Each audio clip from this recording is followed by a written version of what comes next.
마태복음 19장 23절부터 30절까지 말씀 우리 한 절씩 교독하고 마지막 절인 30절을 함께 읽겠습니다. 예수께서 제자들에게 이르시되 내가 진실로 너희에게 이르노니 부자는 천국에 들어가기가 어려우니라.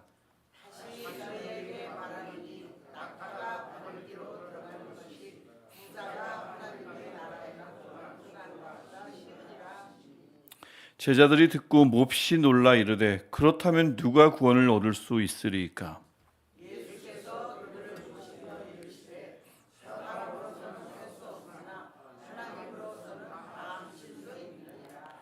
이에 베드로가 대답하여 이르되 보소서 우리가 모든 것을 버리고 주를 따랐사온데 그런즉 우리가 무엇을 얻으리이까?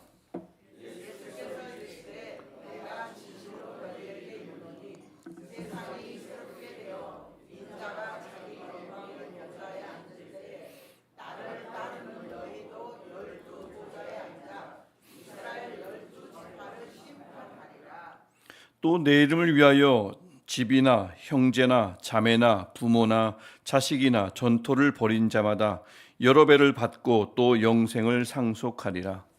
그러나 먼저 된 자로서 나중되고 나중된 자로서 먼저 될 자가 많으니라.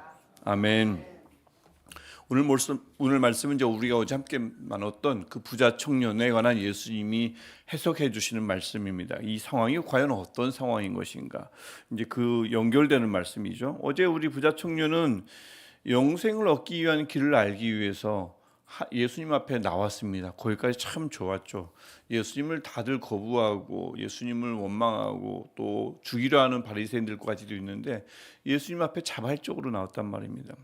영생의 길을 찾기 위해서. 하지만 어제 말씀을 우리 함께 나눴듯이 그에게 영생이란 무엇인가, 어떤 의미인가, 그가 가지고 있는 소유를 위한, 그가 가지고 있는 소유를 지키기 위한 수단이었습니다.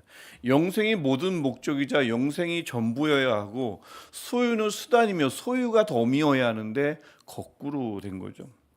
그 마음을 정확하게 읽으신 예수님이 참 예쁜 마음일 수도 있는데 다가온 것까지만 해도 참 이뻐하실 수 있을 텐데 그 마음을 읽으신 예수님이 그 사람이 그 청년이 붙들고 있던 소유를 내려놓고 나를 선택하라 라고 하자 아니나 다를까 내려놓지 못했습니다.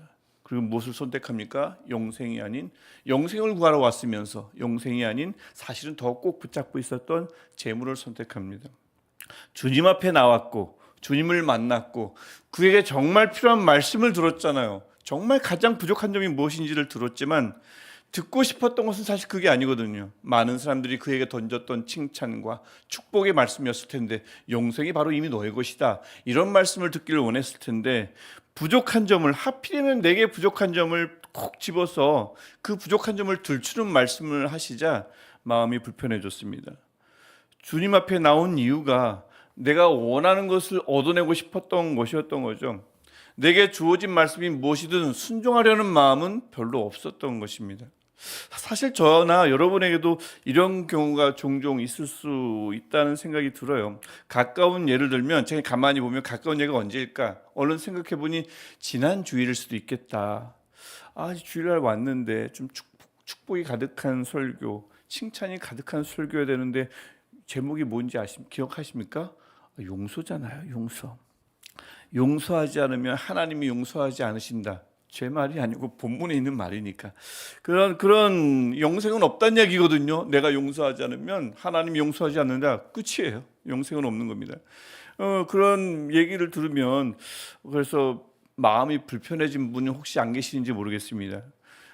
비스무리한 상황이 아닌가 그런 생각이 들었어요. 부자 청년 영생을 위해서 반드시 행할 일이 무엇인지 정확히 알려줬지만 결국 오히려 근심하며 집으로 돌아갔습니다. 이제 문제는 무엇이냐면 이 광경을 다 지켜본 제자들입니다. 사람들이 업신여겼던 어린아이는 환영받고 환대받고 축복을 받았는데 다들 존경했던 부자 청년은 오히려 주님 때문에 근심하며 집으로 가는 걸 두 눈으로 똑똑히 지켜봤단 말이죠. 영생의 과연 무엇인가? 천국이란 무엇인가? 혼란에 빠졌을 겁니다. 처음에는 어린아이와 같은 자가 천국에 들어간다고 말씀하셨을 때는 천국의 문이 제법 넓다고 여겼을 겁니다. 저렇게 부족한 어린아이, 어디에서도 쓸모없는 어린아이 같은 자가 천국에 들어가는 것이라면, 그런 천국이라면 그리 천국 들어가는 일이 어려운 일이 아니겠다라는 생각을 했겠죠. 그런데 이번엔 계명을 열심히 지키고 누가 봐도 축복받은 부자 청년은 천국에 들어가기가 어렵다고 말씀하시잖아요. 특별히 오늘 읽었던 말씀처럼 낙타와 바늘귀 비유를 드시면서까지 특별히 23절에서 부자는 천국에 들어가기 어려우니라 라고 말씀을 하시니, 강조를 하시니, 당시 사람들은 제자들을 포함해서 부나 이 소유는 하나님이 주신 축복이라고 여겼는데 오히려 그것이 천국에 들어가는데 굉장한 걸림돌이 된다고, 엄청난 걸림돌이 된다고 하시니 제자들이 혼란에 빠지죠. 그러면 천국 문은 좁아도 너무 좁은 것 아니겠습니까? 이렇게 천국 문이 좁다면, 또 부가 엄청난 걸림돌이 된다면, 그 당시도 그렇고 지금도 마찬가지인데 부자가 되려는 꿈을 꾼다는 것은 과연 어떤 의미인가? 영생이라는 문제를 걸고 함부로 뛰어드는 위험천만한 모험이 아니겠습니까? 그래도 부를 꿈꾸잖아요. 부는 영생을 걸고 넘어지는 걸림돌인데도 부를 추구하지 않습니까? 엄청난 모험인 거죠. 생명을 걸고 하는 모험입니다. 제자들은 이런 말씀을, 두 경우가 너무 다르다 보니까 혼란과 심한 충격에 빠지죠. 특별히 그 부자 청년이 근심하며 돌아가는 것을 보면서 심한 충격에 빠졌습니다. 25절 말씀을 보면 제자들이 몹시 놀라 이르되, 그렇다면 도대체 누가 구원을 얻느냐라는 질문입니다. 저 부자 청년이 구원을 얻기 어려우면 누가 얻느냐는 말이죠. 하지만 주님이 26절에서 뭐라고 하시죠? 사람으로는 할 수 없으나 하나님으로서는 다 하실 수 있느니라. 구원은 처음부터 하나님이 하시는 일이었습니다. 단 한 번도 인간이 얻어낸 적이 없습니다. 우리도 마찬가지 아니겠습니까? 여기 구원을 얻어내신 분 계십니까? 공로로 얻으신 분 계십니까? 아무도 없습니다. 우리가 한 일이 아니라 하나님이 해주신 일인 줄 믿습니다. 구원과 영생은 하나님의 능력이 이뤄내는 엄청난 기적인 것입니다. 우리가 해낸 업적이 아닌 것입니다. 그래서 그 말씀을 듣자 베드로가 좀 신난 듯하죠. 왜냐하면 부자 청년과 달리 그들은, 또 베드로는 다 버리고 주를 따랐지 않습니까? 그래서 27절에서 그렇게 물으면서 그런즉 우리가 무엇을 얻으리까? 27절 말씀이죠. 그럼 우리에겐 영생이 있겠네요? 라는 기대가 잔뜩 담긴 질문인데, 감사하게도 예수님이 그 말이 맞다고 해주십니다. 그리고 얻을 것을 세 가지로 나누어서 약속해 주시는데, 이것은 우리에게도 주시는 약속이므로 우리가 좀 더 유심히 보실 필요가 있겠습니다. 세 가지로 나누어 말씀하시는데 28절 보면 먼저 보좌에 관한 약속을 하십니다. 우리가 보통 보좌 하면 하나님의 보좌, 예수님의 보좌까지만 생각하지만 영생을 얻은 자들에게도 보좌는 주어집니다. 그래서 보면 주님이 마지막 때에 영광의 보좌에 앉아 다스릴 때, 그 마지막 때를 말합니다. 제자들도 보좌에 앉게 하셔서, 보좌를 주셔서, 보좌에 앉게 하셔서 모든 민족의 심판에, 12지파 사람들이죠, 모든 민족을 뜻합니다. 심판에, 다스림에 참여하게 하신다고 28절에서 말씀합니다. 이 약속을 사도 요한도 환상 속에서 들은 적이 있습니다. 요한계시록 3장 21절 말씀 보면, 이기는 그에게는, 영생을 얻는 그에게는, 끝까지 믿음을 지켜서 구원을 이룬 그에게는 내가 내 보좌에 함께 앉게 하여 주기를, 내가 이기고 아버지 보좌에 함께 앉은 것과 같이 하리라. 사도 요한도 환상을 통해서 들었습니다. 보았습니다. 보좌가 영생을 얻은 이들의 것인 줄 믿습니다. 그러면 두 번째는 보상입니다. 예수님을 위해서, 하나님 나라를 위해서 집과 형제와 부모와 자식 전토를 벌이면 그 벌인 것의 여러 배의 보상을 받는다라고 29절에서 약속하고 계십니다. 정말 부모를 버리고 자식을 막 버리라는 얘기가 아니라, 이 여기 나온 집, 형제, 부모, 자식 전토를 벌인다는 것은 하나님을 위해서, 하나님 나라를 위해서 행한 어떤 희생이든 이란 뜻입니다. 하나님 나라를 위해서 행한 희생이라면, 자신이 아니라 하나님 나라를 위해서 행한 희생이라면, 포기라면 어떤 것도 결코 헛되지 않을 것이라는 말씀입니다. 주님이 반드시 그 희생과 그 포기를 기억하시고 주님이 반드시 여러 배로 갚아주실 것이라는 약속인 줄 믿습니다. 하나님을 위한 삶이 손해보는 삶처럼 보일지라도 궁극적으로는 그 삶이야말로 가장 풍성한 삶임을 말씀하고 있는 것입니다. 그래서 보좌를 약속하시고 여러 배의 보상을 약속하시고 마지막에 그 제자들이 생각했던 또 부자 청년이 원했던 영생을 약속하십니다. 부자 청년은 멀어졌던 영생을 제자들에게는 상속하여 주실 것이라고 약속하시는 것이 29절 말씀인 거죠. 다만 자만하지 말라는 의도로 30절에서 유명한 말씀을 덧붙이십니다. 그러나 먼저 된 자로서 나중되고 나중된 자로서 먼저 될 자가 많으니라. 나중에 20장에서도 다시 반복됩니다. 그래서 먼저 영생의 길에 들어섰다고, 먼저 믿게 되었다고, 믿음의 선배가 되었다고 자만하거나 방심해서는 안 된다는 말씀이죠. 이 영생을 얻는 신분이라는 것은 계급도 아니고 특권도 아니고 언제든 나중될 수도 있으니 겸손하라라는 의미가 담긴 말씀입니다. 이렇게 해서 제자들은 부자 청년과의 만남을 통해서 천국을, 영생을 다시 배우게 되었습니다. 누가 천국에 들어간다고 지금 어제부터 오늘까지 이어서 예수님이 말씀하십니까? 주님을 삶의 전부로 여기는 자, 주님이 하나만 선택하라고 할 때 언제든 그 하나, 주님, 영생을 선택할 준비가 된 자, 그래서 나를 따르라 하시면 당장이라도 따를 준비가 된 자, 그 자에게 마지막 때에 보좌를 주시며 여러 배의 상을 주시며 무엇보다 영생을 상속해 주실 것이라고 약속하고 있습니다. 이것을 제자들이 깨닫습니다. 근데 문제는 뭐냐면 그게 과연 쉬운가 하는 것입니다. 제가 어제도 잠깐 질문 드렸고 사실 저에게도 하는 질문이기도 한데, 모든 소유를 다 팔아, 느닷없이 나타나셔서 모든 소유를 다 팔아 가난한 자에게 나눠주고 나를 따르라, 지금 당장 나를 따르라, 바로 이 시간 느닷없이 나타나셔서 우리에게 말씀하시면 예라고 할 자신이 있는가 하는 거죠. 제가 어제 설교를 통해서 여ರ분들에게 여쭙지만 사실 저 자신조차가 자신이 없습니다. 다 팔고 가난한 자에게 다 주고 주님을 따를 수 있는가? 먹고 살아야 되는데 필요한 것들이 많은데 조금만 더 갖고 싶은데 타고 싶은 것도 있는데 저는 포르쉐 타고 싶거든요. 타면 안 되지만 그렇다는 얘기입니다. 다 팔고 아무것도 없이 무소유로 주님을 따르라, 이론적으로 알고 있고 제가 수도 없이 가르친 적도 있지만 사실은 어렵습니다. 그럼 과연 재물만 해당될까요? 이런 소유만 천국의 걸림돌이 될까요? 나라는 존재는 무언가가 무너지면 신앙도 함께 무너진다. 나는 이게 무너지면 내 신앙도 함께 무너질 거야. 그게 무엇이든, 재물이든 사람이든 신분이든 영생과 견줄 때 쉽게 내려놓지 못하면 그게 바로 천국의 걸림돌입니다. 대표적인 것이 재물이라는 것이지 소유라는 것이지 상당히 많이 우리 주변에 널려 있습니다.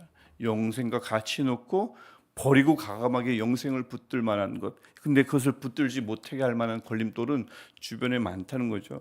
그러니까 사실은 본문을 겉으로만 보면 역시 부자는 안 돼, 이런 말씀 같지만 사실 본문 전체를 보면 부자만 천국에 들어가기 어렵다는 말씀은 아닌 것입니다.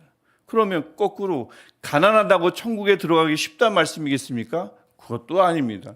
누구에게나 천국의 관문은 어렵습니다.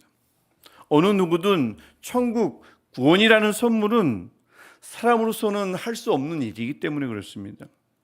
그래서 7장 14절의 말씀도 천국의 문은 본질적으로 좁은 문이라고 말씀하죠. 생명으로 인도하는 문은 좁고 길이 협착하여 찾는 자가 적음이라. 부자여서가 아니라 천국 문 자체가 본질적으로 좁습니다. 실천도 어렵지만, 내려놓는 것도 어렵지만, 실천했다 한들 얻을 수 있는 게 아니니 더더욱 그 구원의 문은 좁고 어려운 것입니다. 하나님이 행하셔야만, 하나님이 이루어 주셔야만 가능하기 때문에 그 문은 좁디 좁은 문이라 할 수 있는 것입니다. 그러니까 신앙의 출발점은, 또 신앙의 과정은 나는 할 수 있다가 아니라 나는 할 수 없다라는 고백에서 출발해야 하는 줄 믿습니다. 매일의 신앙이 마찬가지입니다. 처음 우리가 구원을 얻게 된 시점도 마찬가지지만 구원을 이루어가는 우리 삶의 과정 속에서도 나는 할 수 없다, 주님이 할 수 있다, 나는 할 수 없다라는 이 신앙 고백이 굉장히 중요한 것이죠. 무기력함에 빠지라는 것이 아닙니다. 구원의 근거와 삶의 최종 목적은, 이 삶의 최종 목적, 구원, 이것의 근거는, 최종 보장은 전적으로 오직 하나님께 있음을 결코 잊지 말라는 말씀인 줄 믿습니다. 26절 말씀 다시 보시면 알겠지만 사람으로는 할 수 없으나 하나님으로서는 다 하실 수 있느니라. 구원이 그렇습니다. 그러니까 오늘도 우리가 뭐 부자든 부자가 아니든 우리가 의지할 것은 하나님 한 분밖에 없는 줄 믿습니다. 천국은 잘하는 사람이 들어가는 곳이 아니라 하나님이 기적을 행하셔야 들어가는 곳이기 때문에 그렇습니다. 오늘도 그 하나님을, 유일하게 하실 수 있는, 무엇이든 하실 수 있는 하나님을 사모하는 영으로 나가시는, 주님 마음으로 그분 앞에 서시는 저와 여러분 되시기를 축복합니다. 하나님을 사모하고 주린 영혼으로 그 앞에 서는 길만이 우리가 살 길인 줄 믿습니다. 그래서 어제 우리가 축복하면서 제가 시편 107편 9절 말씀을 드렸는데, 그가 사모하는 영혼에게 만족을 주시며 줄인 영혼에게 좋은 것으로 채워주심이로다. 이 약속이 우리의 삶 가운데서 날마다 현실이 되고 마지막 때 최종 완성되는 것을 보는 은혜가 있기를 주님의 이름으로 축복합니다. 아멘. 기도하겠습니다. 하나님, 아무 자격 없는 우리에게, 아무런 공로 없는 우리에게 영생과 다른 것을 놓고 하나만 택하라 하면 쉽게 벌어지지 못하는 연약한 우리에게 하나님의 구원을 선물로 주시니 감사합니다. 그 좁은 문을 향하여 걸어갈 수 있게 하시니 감사합니다.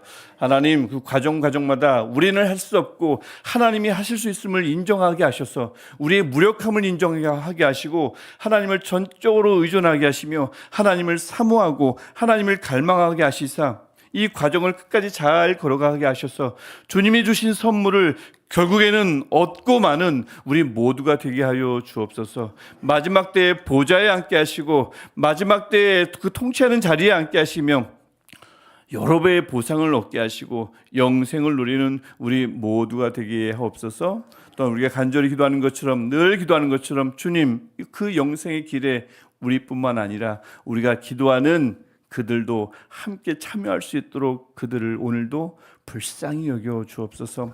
예수님의 이름으로 기도합니다. 아멘.